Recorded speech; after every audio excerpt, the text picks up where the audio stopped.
All right, well, So, thank you. So we have a good 30 or so online here. It's a little past 7 in Seattle. For those listening, Marat, who's done a rheumatology for Allergy talk for us for a number of years, is in Moscow right now where his family lives. But one of the advantages, again, of Zoom technology, so it's 5 o'clock in Moscow, so he's going to go ahead and give us a presentation here on laboratory testing and rheumatology. yes, thank you. Thank you, Dr. Alton. So I work at the VA and see all my patients there with residents and fellows, and on my own in American Lake, also, which is in Lakewood, in Tacoma. It has a Tacoma address, but it's in Lakewood. So, I'm a clinical assistant professor at UW Rheumatology as well. So the topic today is lab testing in rheumatology. We'll cover most important labs broadly today. Let's see. Okay, and I have no disclosures to make. And the word of the day today is room. So objectives of this session, of this talk today are as follows. What tests frequently used by rheumatologists? What these tests are intended to detect and measure, and how to interpret them. And I think that would be very useful for allergists as well as many other, as in many other subspecialties. And so, of course, we'll start with the tests to detect inflammation. And those are essentially, most of them, not all of them, but most of them are acute phase reactants. And they are obviously produced in response to infection, malignancy, tissue injury, or rheumatic disease. And those are fibrinogen, haptoglobin, C-reactive protein, serum amyloid A, ferritin, alpha-1 antitrypsin, and some other proteins. And there are many of those. And do we use them? Do we use them frequently? Well, of course, we do use CRP very frequently, but other tests are very interesting too. For example, if you take, for instance, fibrinogen or haptoglobin, those are two tests that I do use to measure activity of, for example, certain inflammatory diseases for which I use interleukin-6 inhibitors to control, for example, like tocilizumab. Of course, when you use interleukin-6 inhibitors, you tend to lower C-reactive protein and SED rate. But very frequently, what actually happens when C-reactive protein is low, it doesn't mean that the inflammation is low and the disease that you're treating is controlled. And in those instances, fibrinogen or haptoglobin are very helpful, because if somebody doesn't have significant amount of hemolysis, haptoglobin could be a very good measure of inflammation. So that's how you can actually combine and use them in clinical practice. So in acute phase reactants, they are produced mostly in the liver. And interleukin-6, the one that I mentioned before, is an important mediator of inflammation that stimulates production of other mediators of inflammation. And it is produced by monocytes or macrophages.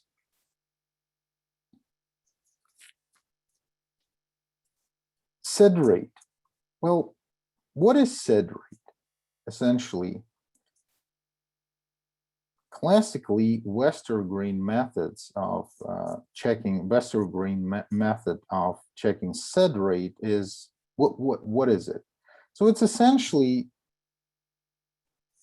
red blood cells fall with gravity like everything else.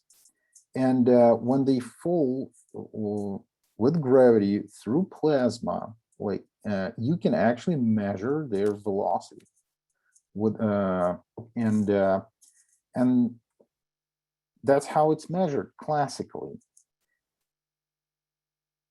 Normally, red blood cells are negatively charged, and obviously, when there are objects which are charged the same, they have the same charge, they're both negative or positive, they tend not to clump. So, and normally red blood cells are negatively charged.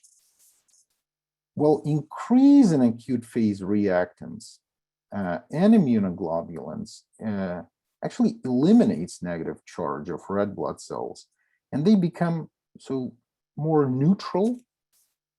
They're not charged anymore, and they tend to aggregate. And of course, it's an indirect measurement of inflammation, because this is one test that actually doesn't measure an acute phase reactant.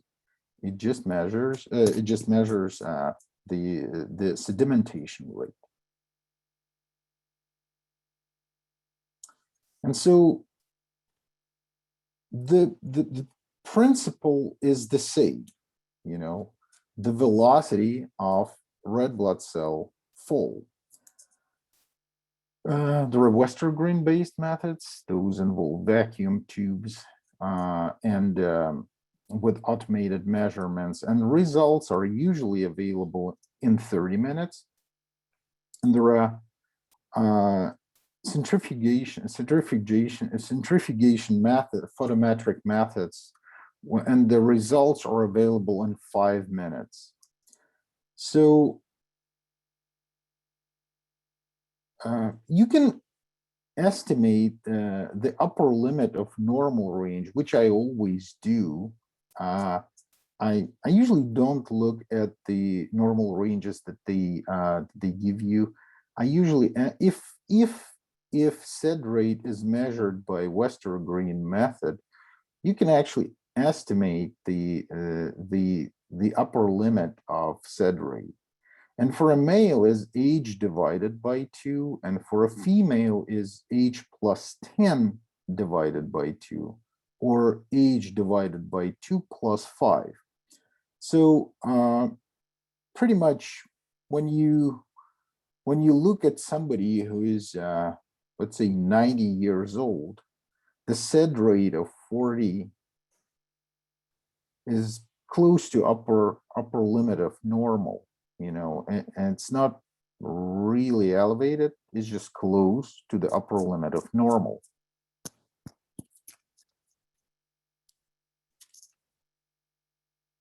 Increase in SID rate doesn't always indicate that there is an ongoing inflammation. Again, this is an indirect measurement, and there are certain conditions. There is an increased SID rate, but it doesn't really measure the inflammation. It has nothing to do actually with inflammation. For example, pregnancy, diabetes, end-stage renal disease, and heart disease, they could be all associated with elevated SID rates. And decompensated congestive heart failure can be associated with elevated SID rate. Usually, females tend to have SID rates which are higher compared to males. Aging adds to elevated SID rates. So people who are older, they tend to have higher SID rates. Anemic patients tend to have higher SID rates. People who are obese. And actually, one of the biggest reasons for elevated SID rate is gemmopathy, which is very important to really recognize gemmopathy as a source of elevation of SID rate. And obviously, SID rates above 100 millimeters per hour are SID rates which are significantly elevated. And if you look at the reasons for that, those are real numbers, and you really have to attend to them. You really have to be attentive to those numbers. And bacterial infection is a big one. It's highly elevated SID rate could be very suggestive of a bacterial infection. Connective tissue disease is another big one. Malignancy could be also a cause of that. But there are other causes, including viral infections. Viral infections are very big in elevated SID rates. And again, increase in a SID rate doesn't always indicate ongoing inflammation.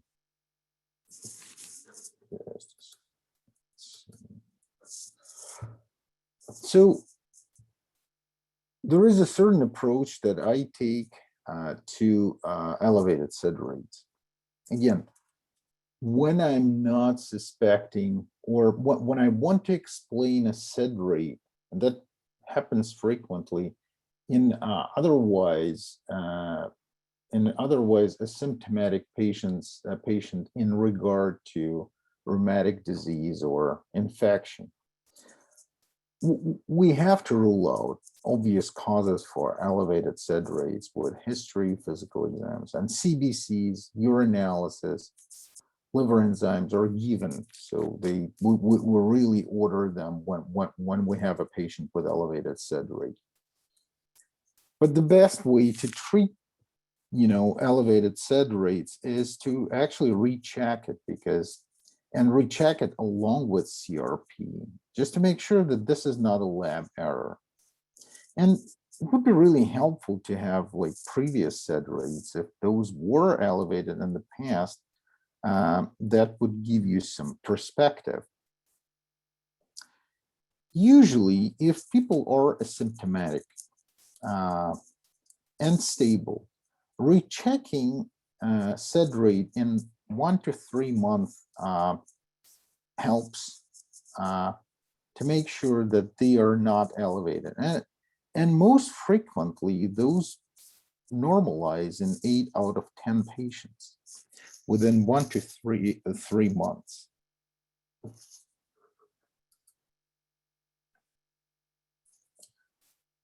And this is a very frequent situation: high SID rate and normal C-reactive protein. Well, gemmopathies are one of the most important, most frequent reasons for somebody who has elevated SID rate and normal C-reactive protein. And there are years and years and years in somebody having high SID rate and C-reactive protein, and they may have MGUS. And I think that ASPAP and UPAP are very important additions to their lab tests. In the past, I was able to diagnose 3 cases of Waldenstrom's macroglobulinemia, which is associated with elevated IgM levels, which really contributes to elevated SID rates in a patient who had patients who had inflammatory arthritis, like psoriatic arthritis, and consistently normal C-reactive proteins. So, and that's important to know. There are situations where SED rates are really, really significantly decreased. Well, 0 millimeters per hour, still considered to be a normal range, but in people with polycythemia, microcytosis, pherocytosis, sickle cell disease, some difficulties and issues with fibrinogen, people with low gamma globulins, and increased plasma viscosity, SED rates tend to be on the lower side. So, for example, people may have inflammation, but because of polycythemia, they really may have falsely decreased SED rates. And those are the situations where if you suspect inflammation or have to measure inflammation or response to therapy in patients of that group, for example, somebody is a smoker and really has secondary polycythemia, they tend to have lower SED rates. But their C-reactive proteins, if you're trying to measure inflammation levels, well, in the lab, they may be elevated. So, and SED rate may be not as helpful here. So I think this is important too. And C-reactive protein. This is an acute phase reactant, and exact function is unknown. It is produced by the liver in response to interleukin-6 and other cytokines.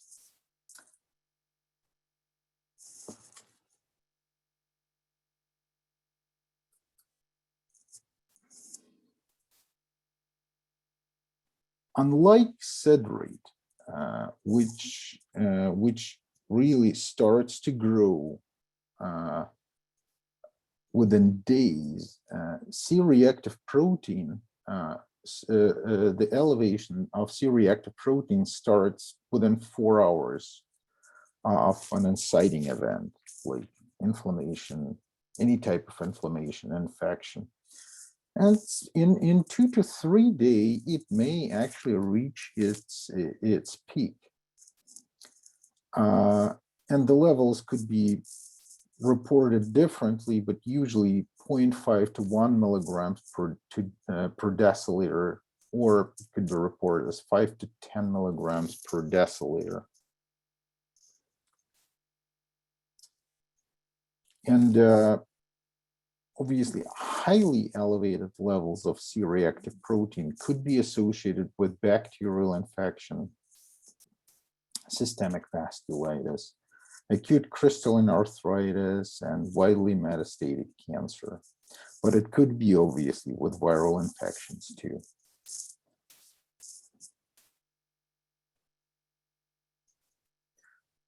And unlike SED rate, CRP rises and falls more quickly within hours. When you want to follow it, I think checking it in 24 hours, it's a good idea because it falls quite quickly. SED rate has a 3 to 7 day lag after the event. So it's not a good idea to recheck SED rates every day because they will remain the same. They will be not as helpful as C-reactive protein in that regard. And again, you should use CRPs instead of SED rates when there is hypergammaglobulinemia, as SED rate stays high with hypergammaglobulinemias. Another good lab test to measure inflammation is actually ASPAP. Generally, it's used to check for serum protein electrophoresis is used to check for paraproteins, but by itself, it's a very good measure of inflammation. And obviously, as you can see, it consists from different protein fractions, and we'll just go through all of them. And so alpha-1 fraction, it is represented by alpha-1 antitrypsin and other proteins. And normally it represents 5% of serum protein. And alpha-1 proteins, alpha-1 fraction proteins, go somewhat up in inflammation. But alpha-2 fraction, which is represented by macroglobulin, haptoglobin, and some other proteins, they go significantly up, increase with inflammation. And beta fraction of proteins, which is represented by transferrin, fibrinogen, and C-reactive protein, they behave differently in inflammation. For example, transferrin tends to actually go down with inflammation, but fibrinogen and C-reactive protein, they tend to go up. So what actually happens with beta fraction, that the peak, which is usually represented by transferrin, goes down, but the whole area, which is represented by beta fraction proteins, it kind of widens because of the fibrinogen and C-reactive protein. So gamma globulins obviously go up with inflammation, and they represent normally 20% of serum protein electrophoresis. And albumin goes down, and albumin represents the like half of the proteins under normal circumstances in unserum protein electrophoresis. And it goes significantly down with inflammation, especially a long-standing one.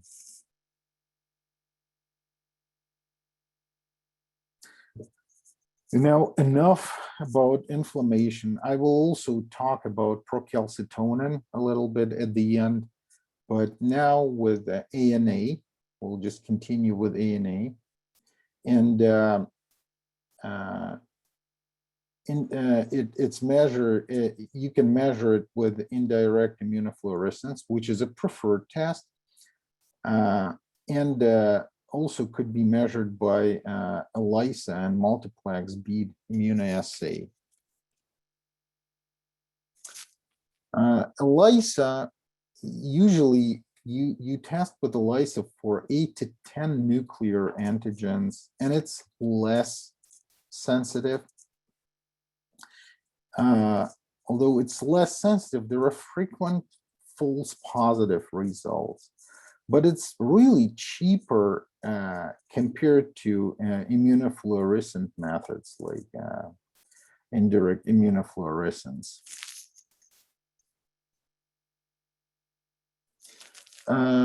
Indirect immunofluorescence or IFA is a preferred method actually of measuring ANA. And HEP2 cells, or human epithelial tumor cells, they contain all the nuclear antigens which are needed for that test. And so what actually happens, the patient's serum is added to HEP2 cells, and ANA bind to nuclear antigens, anti-nuclear antibodies bind to nuclear antigens. And then the washing occurs, and then the anti-immunoglobulin antibody with fluorescein is added to that complex of anti-nuclear antibody and antigen. And then microscopy occurs.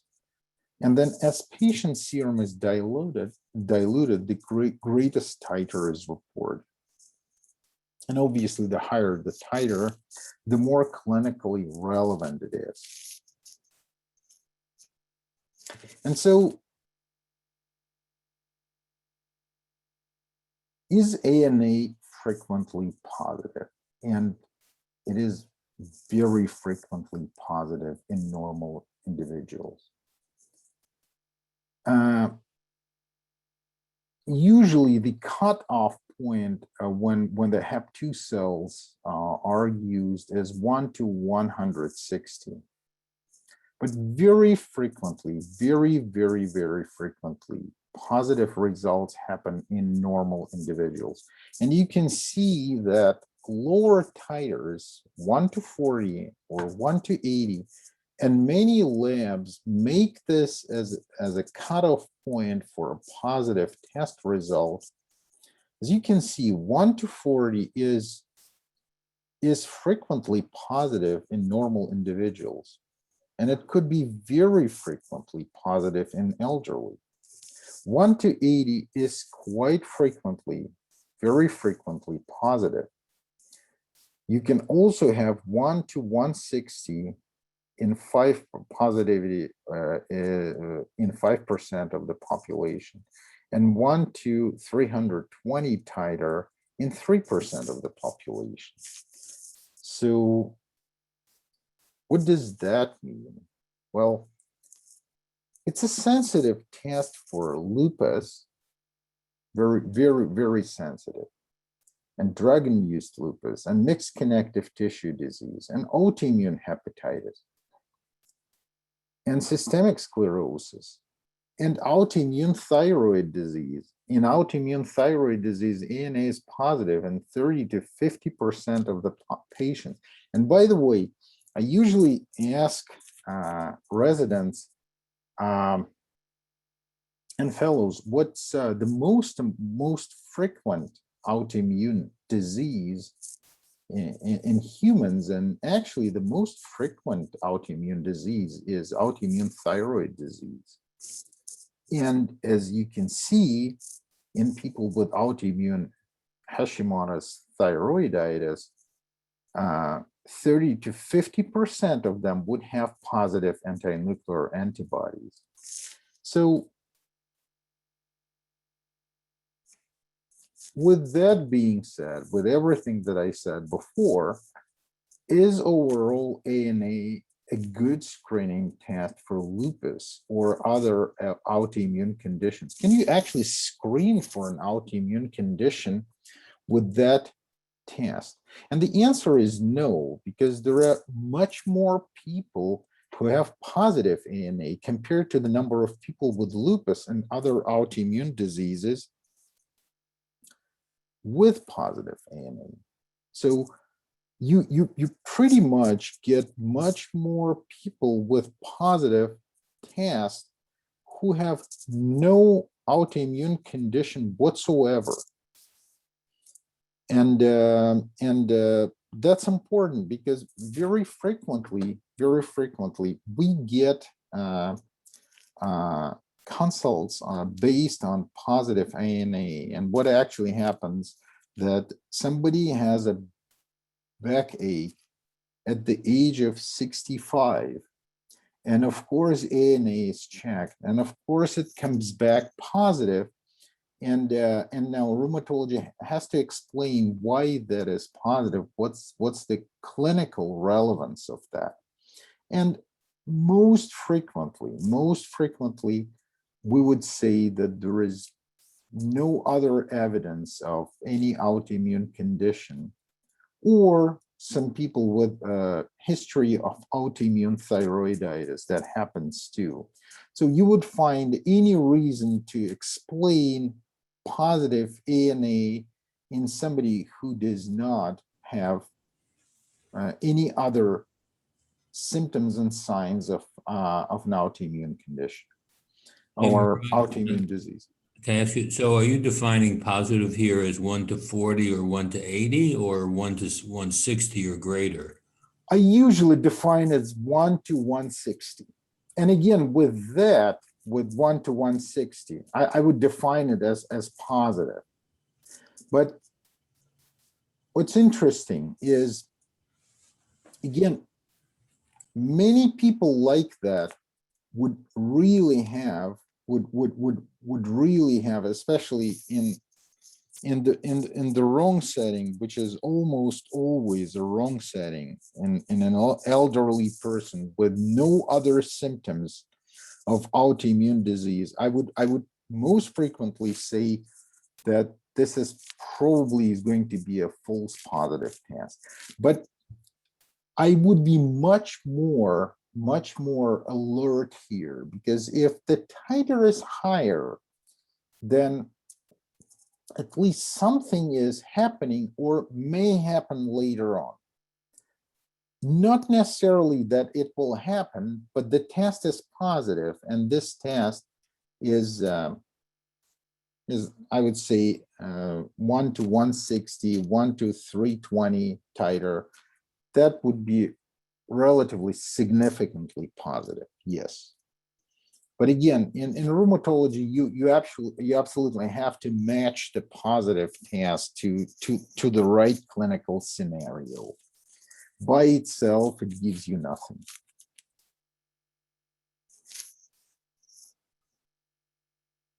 It's a good test under right circumstances. So, well, complement is a subject that allergists have much more knowledge than rheumatology has. But in the same time, we do check complement levels too. And sometimes the components of complement could be lower. The levels could be lower in hereditary or deficiency, hereditary deficiency of production by the liver, or in increased consumption in immune complex mediated diseases through activation of classical pathway.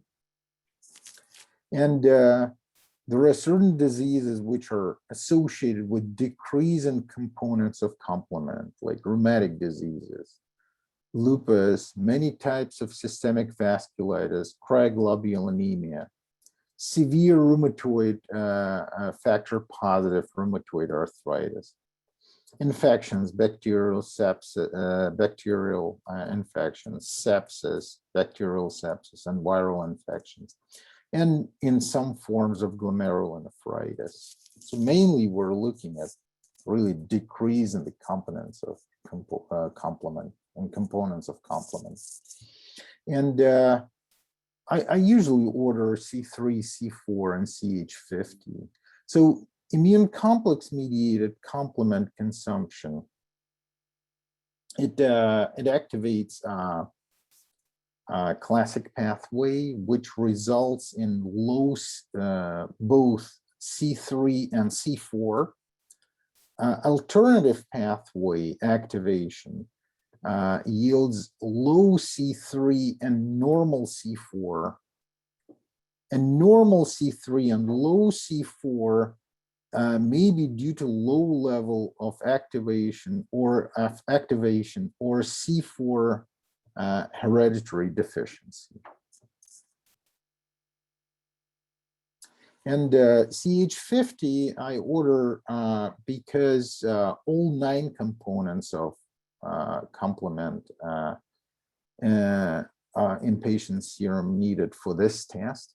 So it checks everything. And it's a good screening test for complement deficiency. So the test is based on the formation of membrane attack complex, which results in hemolysis. And it's a good test to check for oral complement deficiency.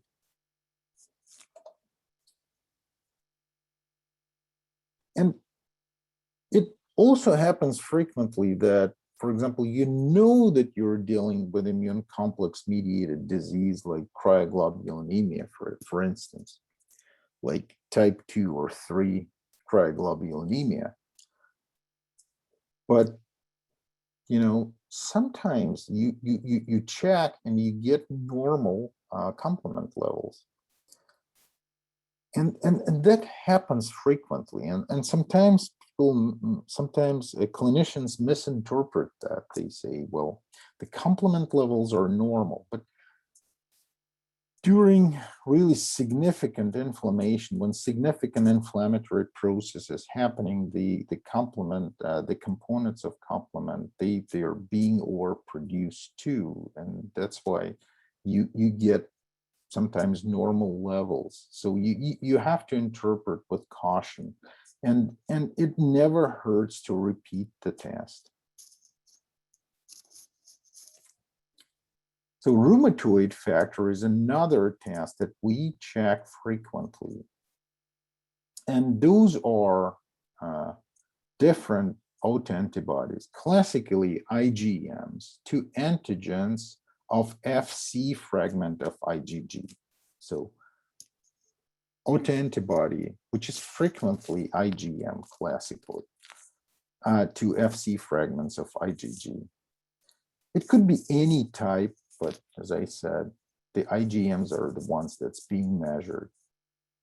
What is rheumatoid factor? Well, rheumatoid factor is essentially a mechanism. It's essentially a tool to remove excess of immune complex from circulation, not only under inflammatory conditions, but generally, normally, that's the normal way of removing excess immune complexes from circulation. It's classically measured in rheumatoid arthritis, but sensitivity is low, and specificity is 80 to 90%.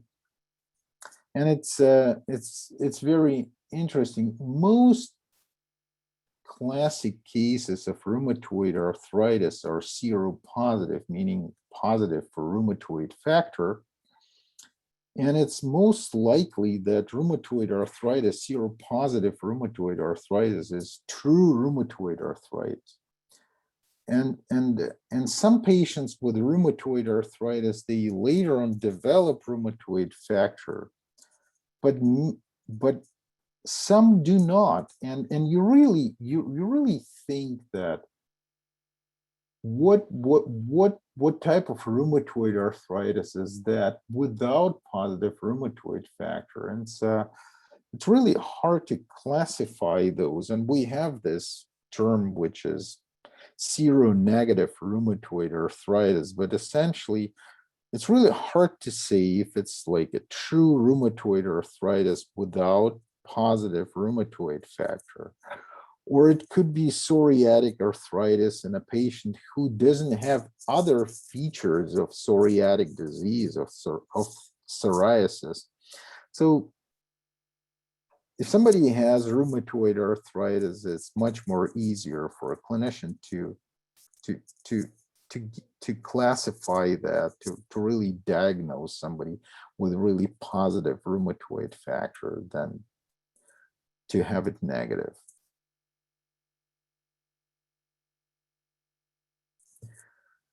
So rheumatoid factor, again, it could be positive in healthy people, but the levels, they tend to be lower in healthy people. And you can see that people of the age of 20 to 60, up to 4% of them could have positive rheumatoid arthritis. Low positive, though, people who are in their 60s or 70s, 5% of them could have positive rheumatoid factor. And people who are 70 and older, they have positive rheumatoid factor much more frequently. And again, here we're talking about low level elevations, not very high levels. And there are other causes of significantly positive rheumatoid factor.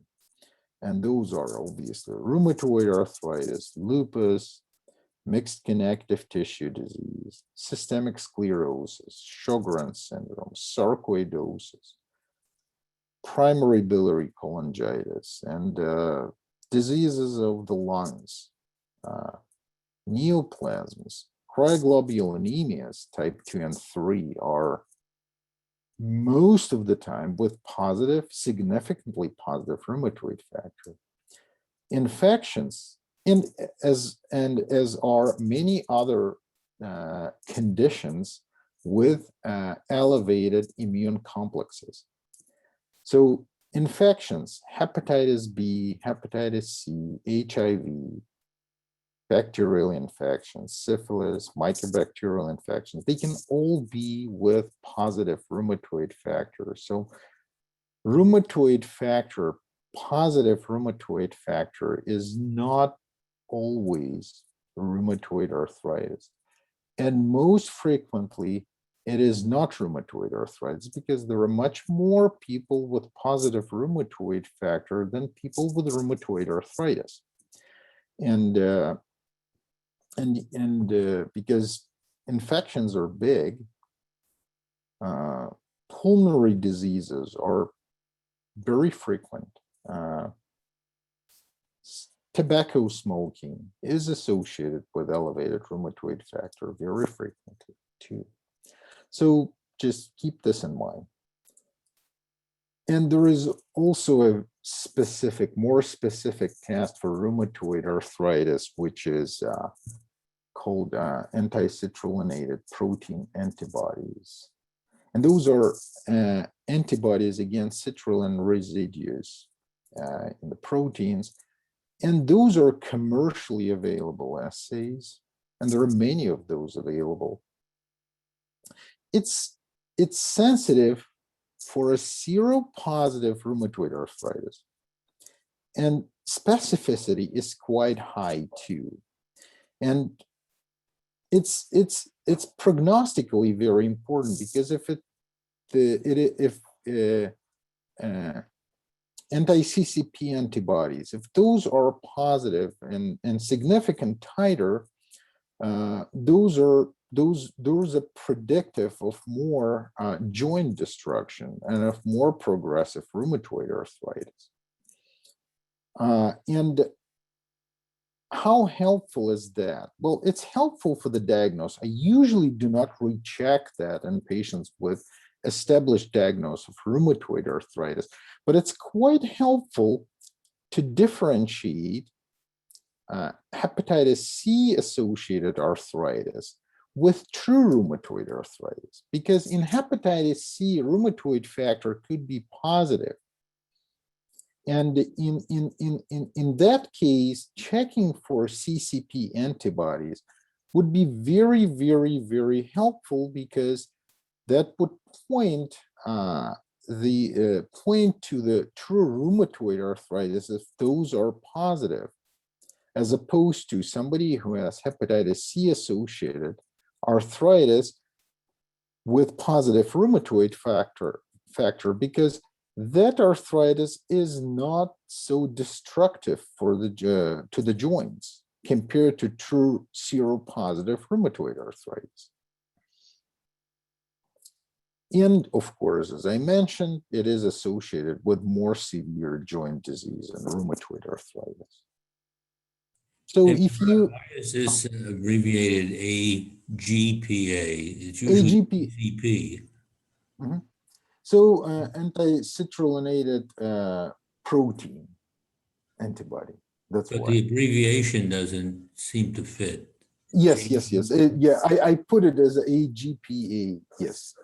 So it's sometimes called anti-CCP. Sometimes you can find it as AGPA. Yeah. So the main word here is citrulline, citrullinated, anti-citrullinated. So that's how you can recognize it.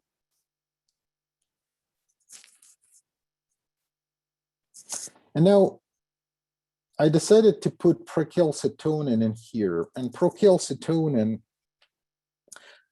I should have put it in the very beginning in the section with inflammatory markers, because this is one that's essentially it's not a marker of inflammation, but it's considered to be a helpful test to differentiate between the inflammation and bacterial inflammation. And so normally procalcitonin is a precursor for calcitonin, which is produced by calc1 gene. And procalcitonin under normal circumstances is produced by C cells of thyroid, and it's converted to calcitonin. So, and that's the only place where calcitonin is produced. But in septic conditions, what actually happens is that many other cells start to increase calc1 gene expression. And what happens is that procalcitonin is started to be produced in the liver, lungs, and kidneys. What's interesting, though, that procalcitonin never becomes calcitonin. And the production of procalcitonin by thyroid cells, C cells, it remains the same. So in inflammation, it's not relevant how much procalcitonin or calcitonin is produced by thyroid. What's important is that in septic conditions, other cells produce procalcitonin, which never becomes calcitonin. And so that's how it's being measured. And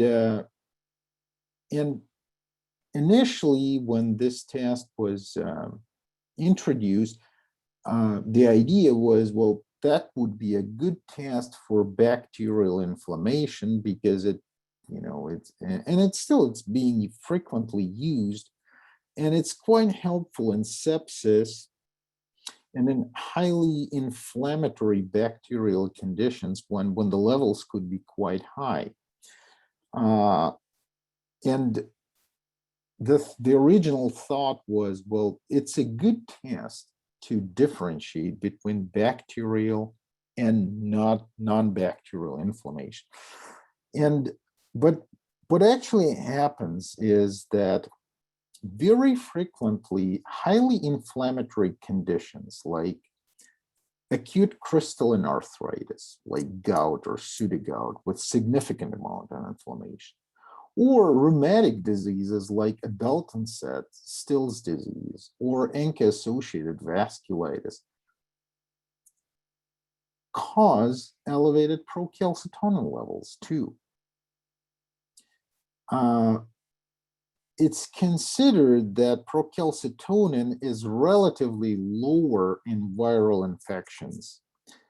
So I started to use procalcitonin relatively frequently, but I realized that in many patients, when I used it in a known septic joint, for example, to rule out sepsis or septic joints, just because it takes like several hours to get it back, the levels were normal, which I was really disappointed with that test. But in the same time, I still use it because when it is highly positive, I would be really, really careful, and I would be really, really more willing to rule out a septic condition, highly inflammatory condition. So yes, I mean, it's not an ideal test. There is a lot of overlap when there is significant amount of inflammation, but but it's going to be elevated, significantly elevated in patients with bacterial infections very frequently. So take-home points today for this talk are: please interpret lab tests in the context of the disease. So really order anti-nuclear antibodies if you suspect an autoimmune condition, really. SED rate, C-reactive protein, and serum protein electrophoresis are your main tools to screen for inflammation. Elevated SED rate does not mean inflammation all the time. So it could be elevated and there could be no inflammation, no clinically relevant inflammation. So ANA is not a good screening test for an autoimmune condition. It's helpful only when there is a clinical suspicion of autoimmune disease based on other symptoms and signs. In immune complex diseases, components of complement may be decreased, but they also may be normal if production of components of complement is adequate or elevated. And positive rheumatoid factor does not mean a disease all the time, but the levels of rheumatoid factor are important. High levels mean some sort of trouble, including rheumatoid arthritis as well. So the word of the day today is rheum. And questions? Marat, I saw that on the rheumatoid factor. I don't usually think of that test being the result being given as a titer. Yes, that's not frequent. Yeah, that's not frequent. It's usually not given as a titer. The other but question, some labs do. How can C-reactive protein go down so quickly? If it's a protein synthesized in the liver, you would think it would have a fairly long half-life, not just hours. Well, the production usually stops. Production usually stops within hours.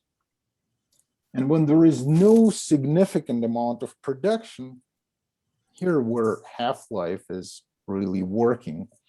And usually some hours, I would say 24 hours is enough to see significant amount of decrease in C-reactive protein.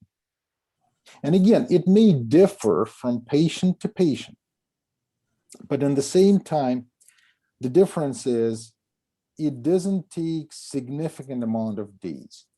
It takes, well, if, for example, SED rate may take a week to normalize, like 3 to 7 days to actually go down, you would see much more significant response in C-reactive protein.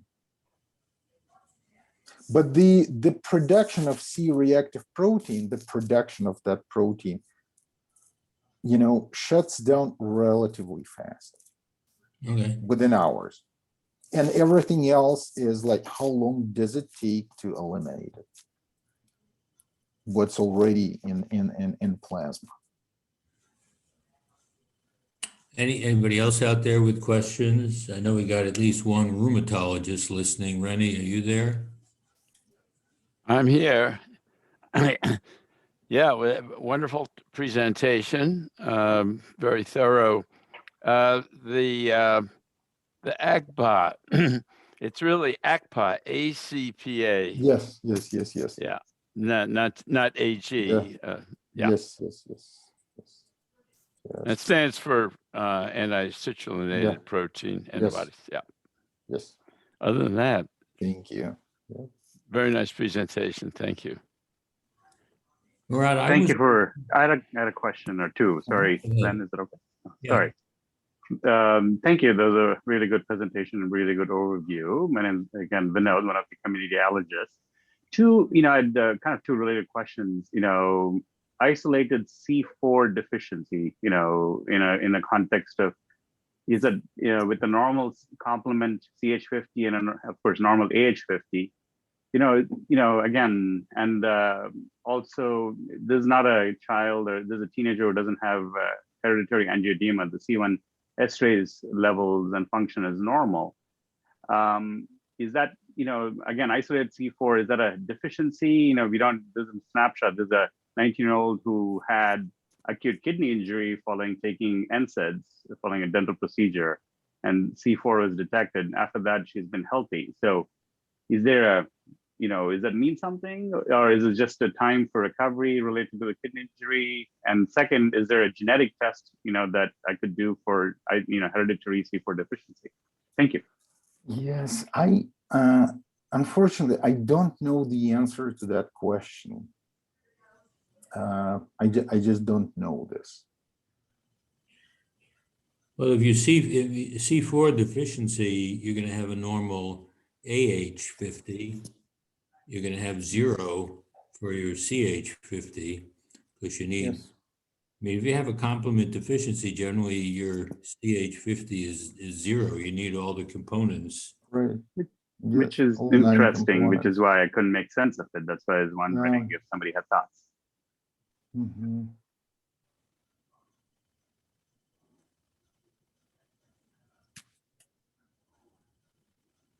Is there, again, a available genetic test for C4 deficiency? I'm not sure about that. Okay. I never ordered one, so I really don't know. Ask the guy who runs the university's lab, I think Mark Wenner. Okay. Yeah, he would be actually a good reference. Sure. That's helpful. Yes, Dr. Winner would be a good reference there. One other question, Marat. I was taught that the SED rate was simply the rapidity of settling of red cells, basically in a column of plasma. I didn't think that the charge of the red cells had anything to do with it. It was just, if you had viscous proteins of any kind, you got you got quicker settling, and hence you get a higher SED rate. You introduced the idea of charge on the red cells. Is that actually important? Well, at least that's what I know how it is explained, because essentially, the red blood cells, they go through the plasma, they essentially run down with the gravity. Right. But the question how quickly they can do that, and if they are all negatively charged, and there are it's really hard for them to really form some sort of sludge like down the road. The obviously their velocity would be lower, so they will not form a sediment as easy as more neutrally charged particles, and the gravity would not be as successful in just making them going down, just because they will be all negatively charged, and they would not form that as easily. So that's the idea. Okay. That's how it was explained to me, at least, and that's what I got from other sources. But yes, that would be, and of course, when there are inflammatory proteins which really interact with that charge, you get the SED rate which is higher, because they're more quick to go down. My mentor 40 years ago, Marvin Turk, who Rennie knows well, he taught me a patient either needed a SED rate or a good doctor. Marvin's many comments. All right, Marat, thank you very much for joining us from Moscow. Take care. Thank you. Thank you. You Bye-bye. too. Thanks. Bye-bye. Thank you.